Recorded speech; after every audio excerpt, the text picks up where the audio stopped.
Kindly release the copy. Yes, please.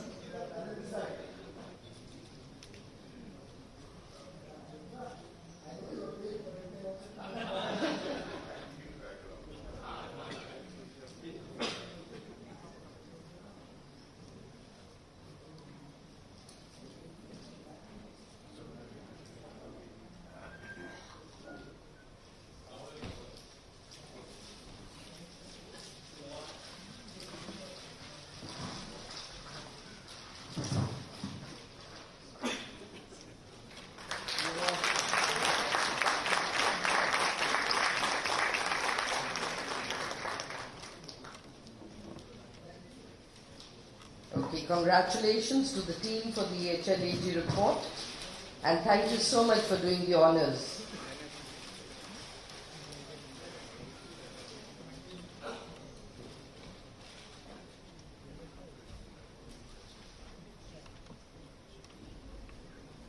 And no respite. May I invite Mr. Piyush Goyal, Honorable Minister for Commerce and Industry and Railways, to kindly give the keynote address.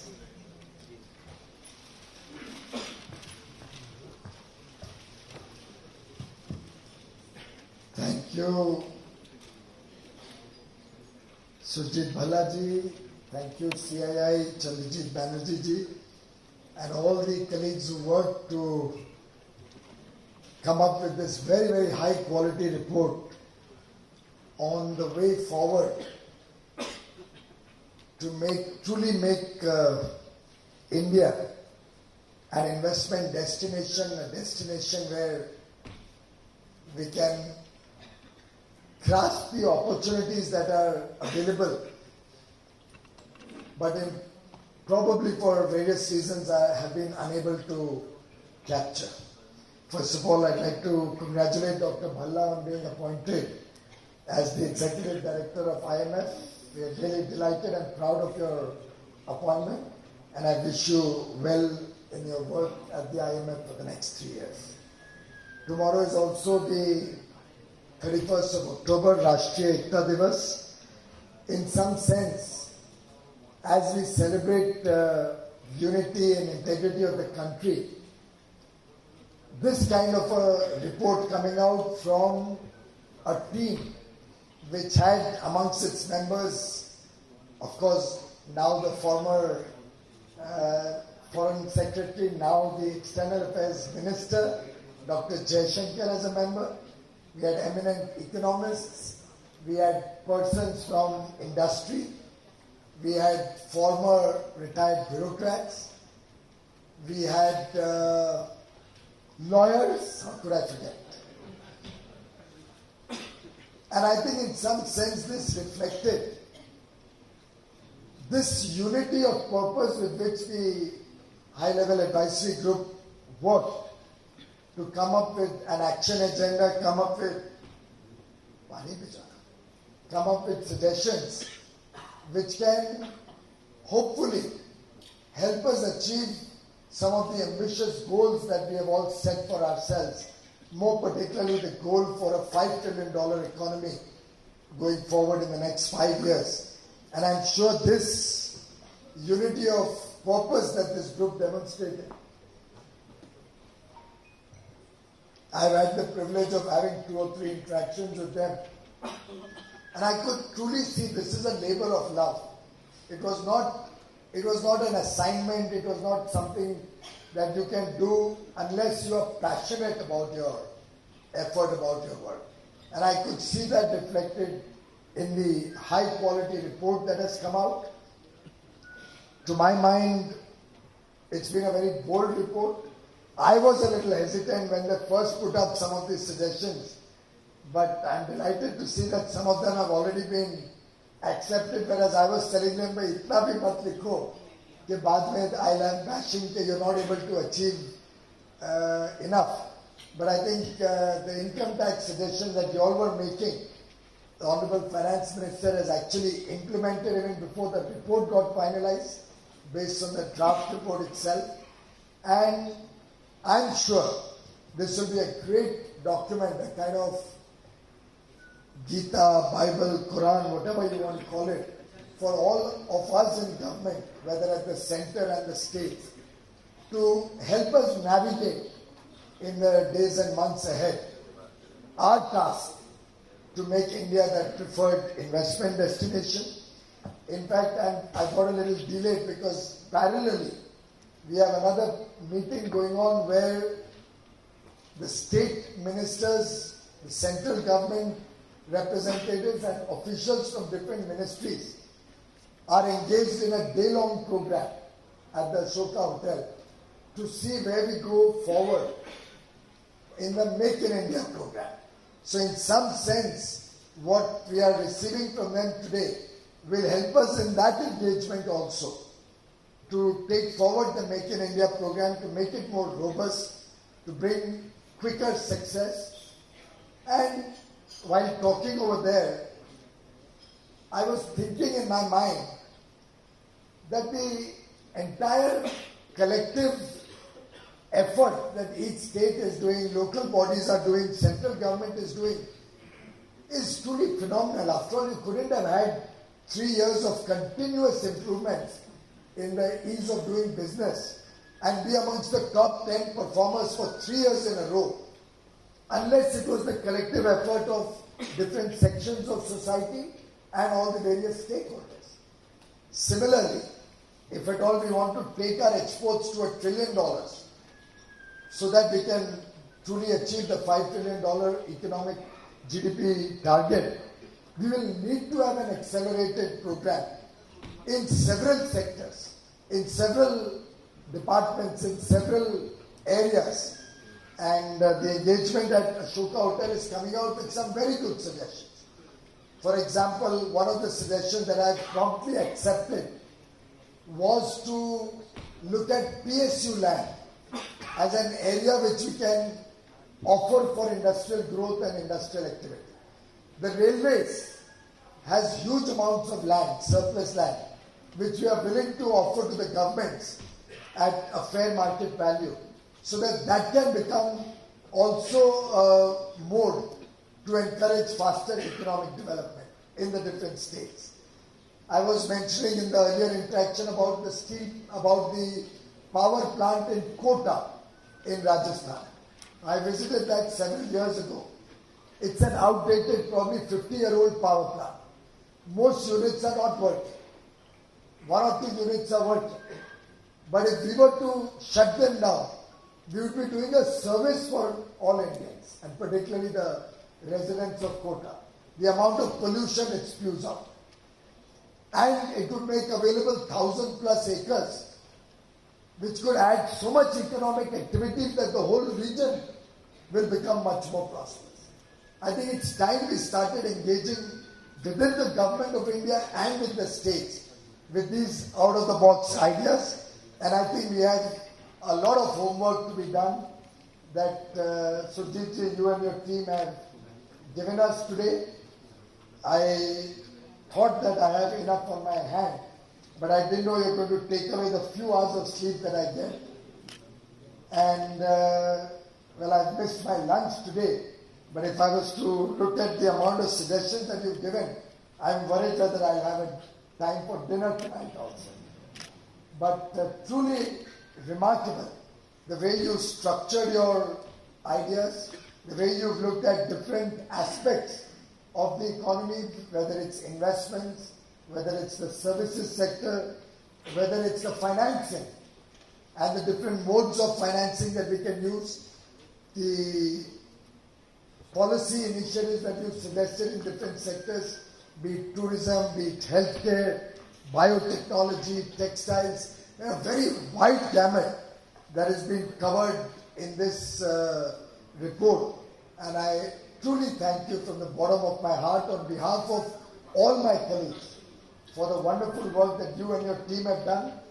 I'm sure this will be a beginning, a new beginning for us going forward, along with all our other stakeholders, be it the industry associations like CII, FICCI, ASSOCHAM, PhD Chamber, and all the state associations at different levels, be it the consumer bodies, be it the seller agencies, be it retail trade.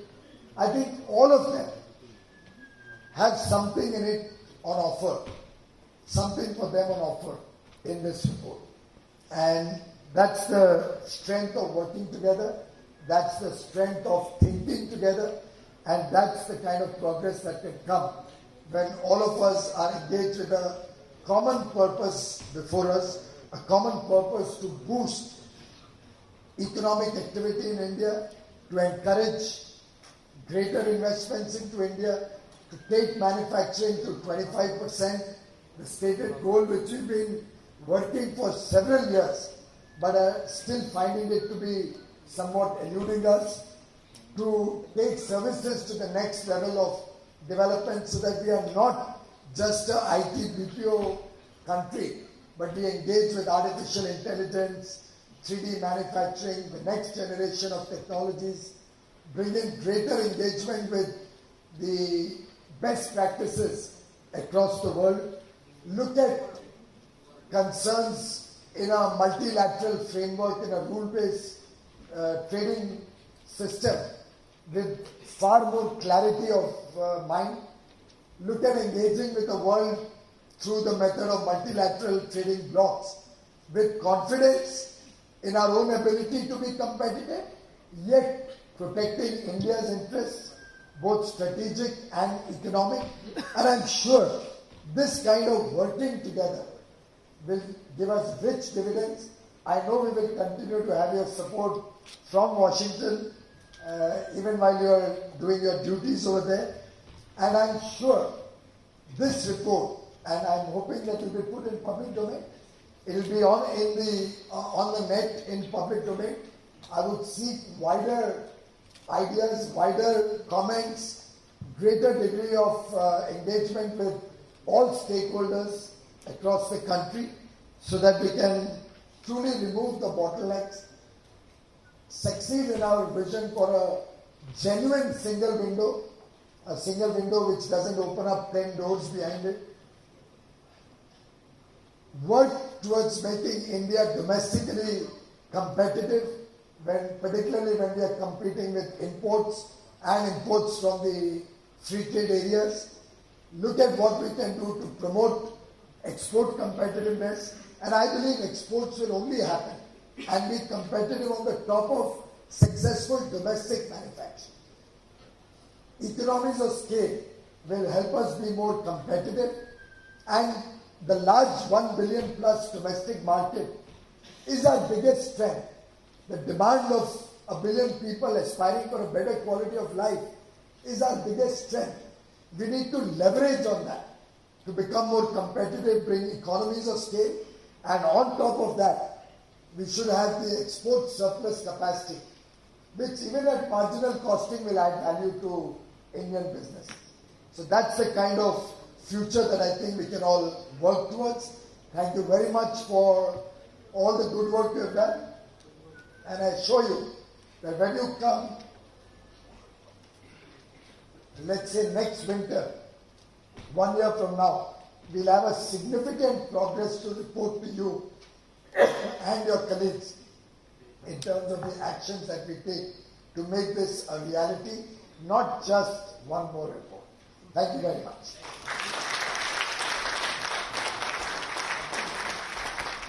Thank you, Minister Sir. We now open the House for a question and answer session, and may I invite Mr. Chandrajit Banerjee to kindly moderate the session and take questions from the floor. Thank you. So, the Honourable Minister has kindly agreed to take a few questions from the floor. I have already a few requests which have come to me from the floor who wants to pose a question, and I'll start with Mr. Naishat Parekh of the Arvind Group.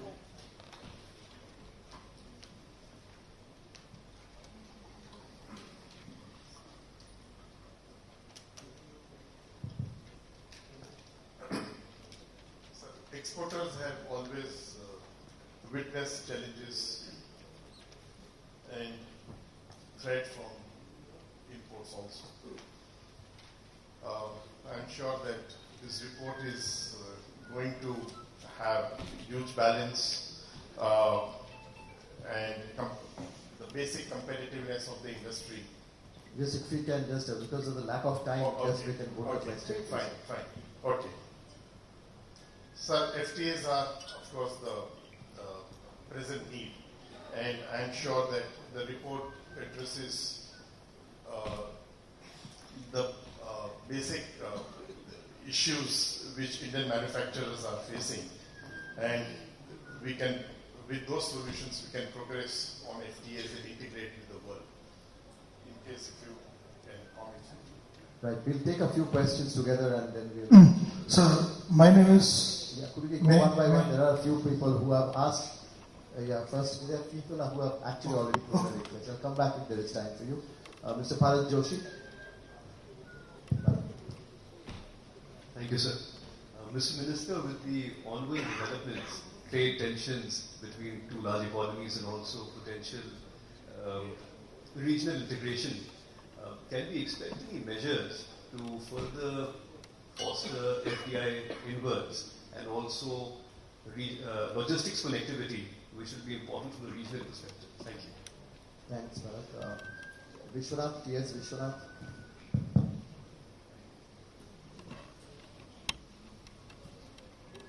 Thank you.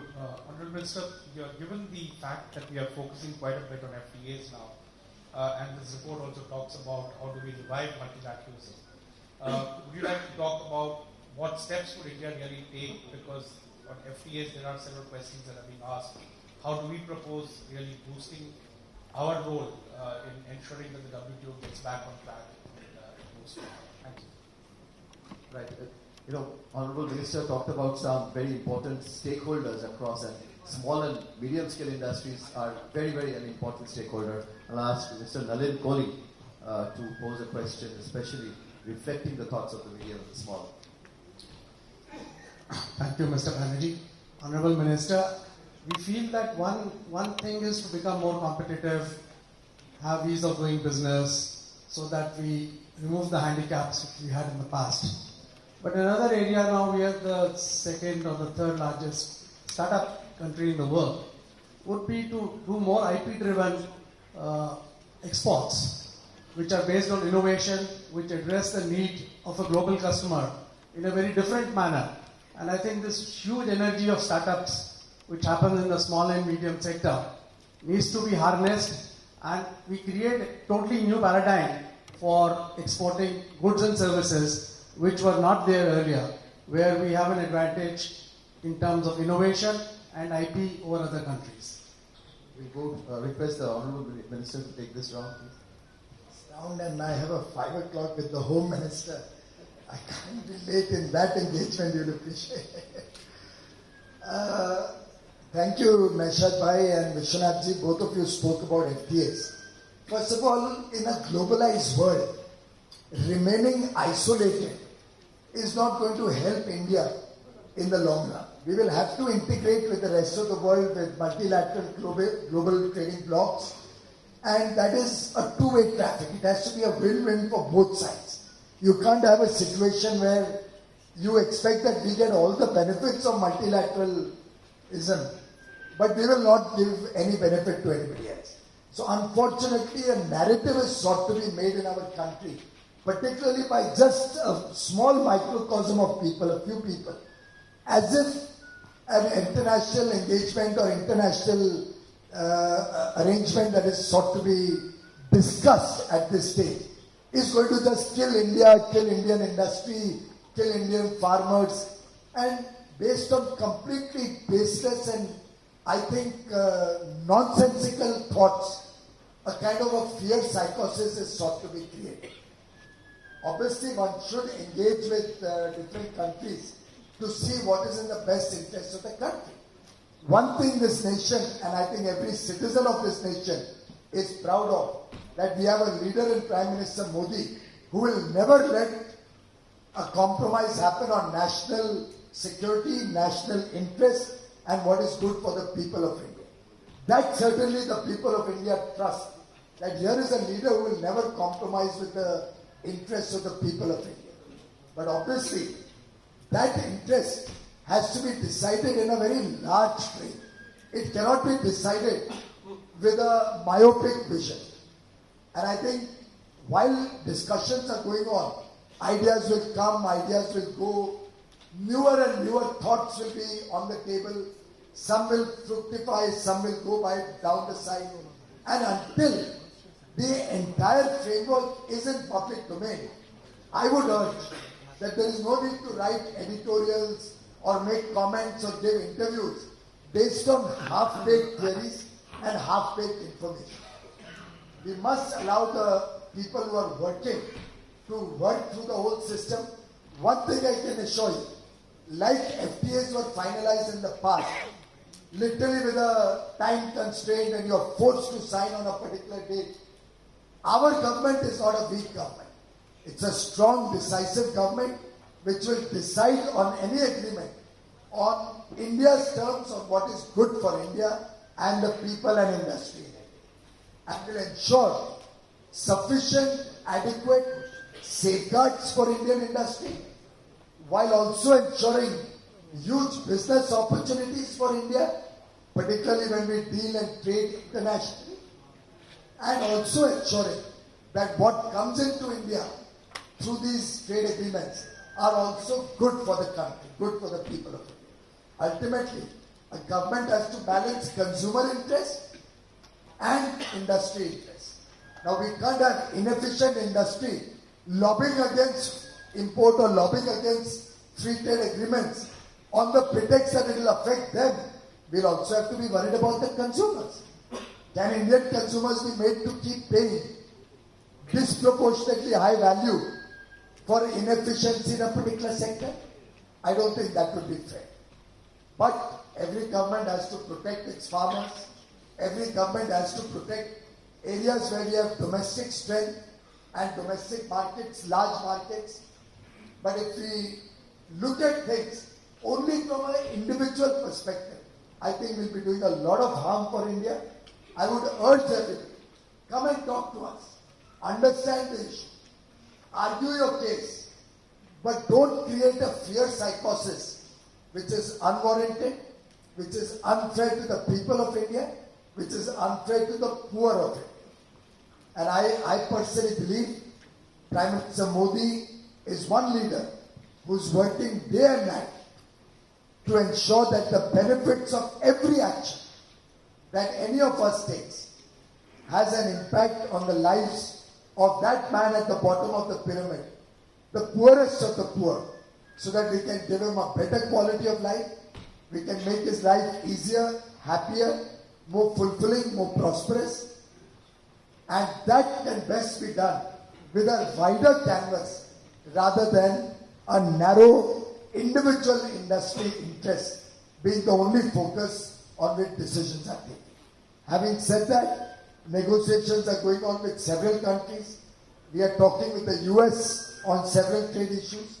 We are talking with several countries under the Regional Comprehensive Economic Partnership. I would like to start discussions once again with the European Union so that once the new commission is placed, we can start discussion with them. I'd like to talk to UK. That can only happen post-Brexit. I think we have to explore new opportunities. That is where the market will come. After all, the textile industry is hurting because it cannot compete and export with other geographies since we don't have trading agreements with them. There are several sectors which are hurting because we don't have a more open economy with some other countries. I think a balance will have to be drawn up. Sometimes a scare is sought to be created based on opening up of one or the other sector, which is very small. So if India makes, let's say, 100 units of a product, and if we are opening up 1 or 2% within an FTA, I think it's grossly unfair to raise a scare and say that this is going to kill 100 units of manufacturing if you're opening up 1 or 2%. Now, I think this is the kind of fear-mongering that I would urge my friends from the media, various industry associations, and people from different sectors not to indulge in until you have the whole perspective and the entire story before you. And that since it's a work in progress, it's under discussion and negotiation, will take some time. But obviously, before we ratify any agreement, we will be taking the people, different industries, different associations into confidence. Government is not signing any agreement surreptitiously behind doors like it used to happen 9 or 10 years ago. It's going to be discussed. I think the amount of stakeholder discussion this government has done probably has never been done before, and I say this with confidence. So मेरा गला बैठ गया है बात करते। Bharat, your point about you are also regional cooperation pretty similar, but on logistics, I have Mr. Sivasalam sitting here. He's a very, very senior official, Special Secretary, Government of India, tasked to sit with the logistics sector, cutting across ministries. So Commerce has been tasked by the Honorable Prime Minister to work with shipping, with railways, with aviation, highways, the internal waterways, domestic waterways, multimodal transport methods, the cost of handling, cost of trucking, cost of taxes, work across the value chain to bring this down at least by 33% from its existing levels. He's working very sincerely, and we would welcome ideas from all of you and all stakeholders to help us achieve the target the Honorable Prime Minister has set. Nalinji, I fully agree with you. I think the thrust that Honorable Prime Minister and his team have given to startups is something which has never happened before. We have improved our ranking even in the Global Innovation Index significantly over the last 2 or 3 years. We will continue to do that. Any ideas that any of you has, even beyond this group's recommendations, please feel free to talk to us. We have a department focused on startups. I think the joint secretary handling that is possibly, who's handling startups? Anil Agarwal. Please go and meet Anil Agarwal. He's a very, very sincere official. Any new ideas on startups are welcome. There was this, again, this so-called angel tax was again a figment of imagination. I don't know where that came from. I'm a chartered accountant. There is no such thing like an angel tax. A figment of imagination created by a few people, which almost caused angst across the world and across the country. Sometimes well-meaning individuals, and we are all, I think, well-meaning supporters of India. Some of us land up creating scares which have no basis whatsoever. Few investments which were genuine investments in the startup space possibly got a notice seeking some information. I think there was no harm in giving that information, and if it was a fair valuation through proper mechanism, there would have been no problem. Still, for the sake of clarity, I am delighted that the Honorable Finance Minister has brought in more clarity and said any startup registered with DPIIT, no questions will be asked. But sir, why did that issue come up in the first place? Because we have thousands and lakhs of shell companies which the Modi government has de-recognized and on which we are taking action, where Hawala operators and entry operators used to create fake equity capital by issuing shares at a huge premium with no business activity at all and using that as for money laundering. Now, would anybody in this audience suggest that we should not take action against those people? Name them. So obviously, it's all in the public domain. The lakh plus companies which have been deregistered is all in public domain. So I think it's important that we bring in honesty and integrity also in the system. But I assure you that startups will never be harassed. They have to only do the limited purpose or activity of registering themselves so that we can ensure that a good law is not misused by a few people. And that's the effort that we have tried to do even on angel tax. I was using that only as an example. But I agree with you, the new world is going to be about innovation, about modern technologies, is going to be about 3D manufacturing, the new data-driven, artificial intelligence-driven world. And I do hope this report will help India engage with the rest of the world engage with technology-driven strength so that we can become the most competitive destination and attract investment much larger than what we have done. Last year, our FDI was the highest ever. And I do hope that trend will continue in the years going forward. We would like to see more FDI in greenfield projects, in brownfield projects. We'd like to see more Indians, NRIs participating in this. We'd like to see domestic industry prosper, and Invest India, a part of the DPIIT, is there to assist all investors, domestic and international, to handhold you, to work with you, to bring your investments, bring your businesses to India so that we can take the fullest benefits of all the huge engagement that is being done across the world for the benefit of India for a better and more prosperous end. Thank you. Thank you, Honourable Minister. We know that you have run out of time and you have a hard stop and you've even gone beyond. Thank you very much for your address as well as for clarifying some of the questions. Thank you very much.